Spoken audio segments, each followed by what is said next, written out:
Hello and welcome to another Doctor Who action figure review, and today we continue with the Doctor Dalek 2-packs, and today it is going to be a set from Wave 1, and it is the 10th Doctor and Crucible Dalek from the Stolen Earth. Now, before we get on to the figures, we will take a quick look at the packaging. So here it is, and it is set out like all of the others. We have the Doctor Who logo there, we have a shot of the vault from the Crucible from the Stolen Earth and Journey's End. We go down, we have the 10th Doctor, 2005 to 2010, 10th Doctor with Dalek, the Stolen Earth. Features classic Dalek action figure? No. On the top we have the Doctor Who logo, the 10th Doctor with Dalek, the Stolen Earth. Includes the 10th Doctor and Dalek action figures. On the side we have a shot from Journey's End. Includes the 10th Doctor and Dalek action figures. On the other side we have the Doctor Who logo, a promotional image of the 10th Doctor, and includes the 10th Doctor and Dalek action figures. And on the back we have the Doctor Who logo, a promotional image of the 10th Doctor again, the timeline with the 10th Doctor there, a bio on the 10th Doctor, and the same very short bio on the Daleks. So now we will move on to the actual figures, and we will start off by taking a look at the 10th Doctor. So here is the 10th Doctor, and there's nothing new here, really. The head is the same head that we saw on the 11 Doctors version, and the body is just the same generic brown suit with the overcoat.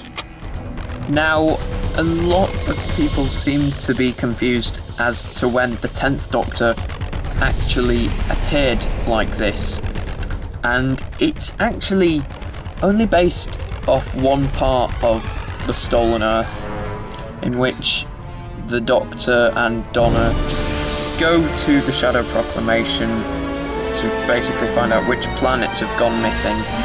And it's only there that he wears his coat and his glasses. So, a bit of an odd choice, but still, it works. The articulation is standard for the 10th Doctor. The head can turn, mine is quite stiff. I wouldn't recommend that you do the whole 360, even though it can, but I wouldn't recommend that you do it, because it could damage some of the paint applications on the figure. The arms do a 360-degree turn at the shoulder, and they bend at the elbow. The waist has a little bit of articulation, like not much at all. It can only turn very slightly. Now, reason for that is whenever they make a 10th Doctor figure with the overcoat on,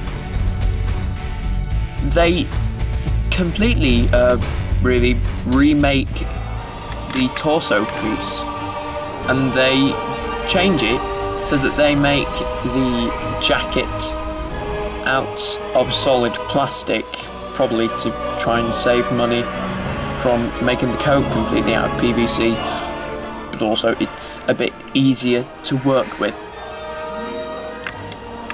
So making the jacket out of solid plastic does have an effect on the waist articulation, and it also has an effect on the legs, which can only very slightly go forwards, and you can't really go backwards that much actually.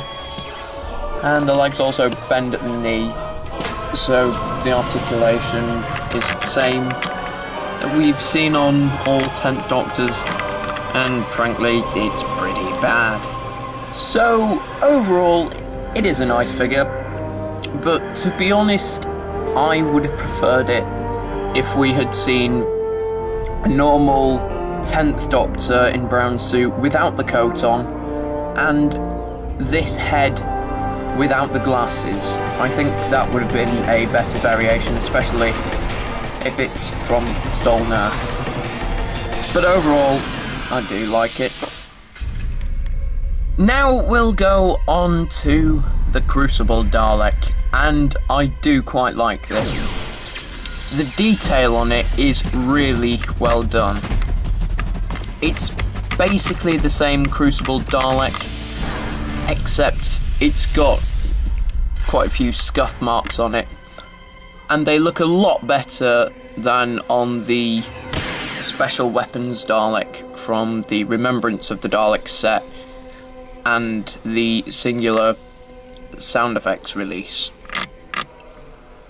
because they don't just seem to have been smeared on in a rush very quickly. There, it looks like it's sort of running down, and it does look like it's been a dark and dingy place for quite a while. It really adds an extra layer of detail to it, and it really does look good. The scuff marks are really all around it. They're on the slats, not much on the head, but it's mainly down here where you have a lot of it. And it does look really nice. It looks really well done. The Crucible arm has actually been remade. It's now made out of quite a soft, flimsy plastic, really. So it bends easily, which is not a good thing. I would have preferred it if they had released this Dalek with the same arm which came with the first Crucible Dalek, instead of remaking it out of this flimsy plastic, because it means that it gets bent a lot easier, especially when they package it, because as we know, they are lazy, and they don't, the people who package them, and they don't put them into the right places before they stick them down. So mine is bent a little bit. I've been working on trying to get that out, and it's not as bad as it was. It actually looks alright. But yeah, that's a bit of a downfall on this Dalek. But the rest of it is rather good. The base is now the new black base, which they used on the sound effects 2000s bronze Dalek. Except this time it has the sort of rivets in it. It has the bolts in the base, which is a lot better. Looks really nice. So overall, it's a good figure. Yeah. Just really the only issue is the Crucible arm. So it's a good figure. Yeah. Really the only issue is the manipulator arm. So, final thoughts. Whilst people probably don't like this set, I think it's alright. Kind of like the 7th Doctor set. Whilst they're not major changes, it's still quite a nice set to own. And frankly, I think this is probably my favourite out of the Wave 1 sets. Because it has the most variation to it, really.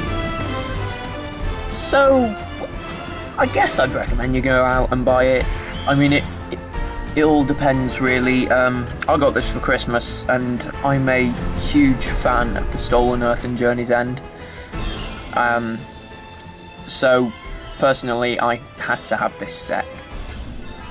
But It really all depends on whether you want to spend £20 on this set. But personally, probably recommend that you do. So, thank you for watching this review, and I'll see you in my next video, which is likely to be another Doctor Dalek review. So I'll see you then.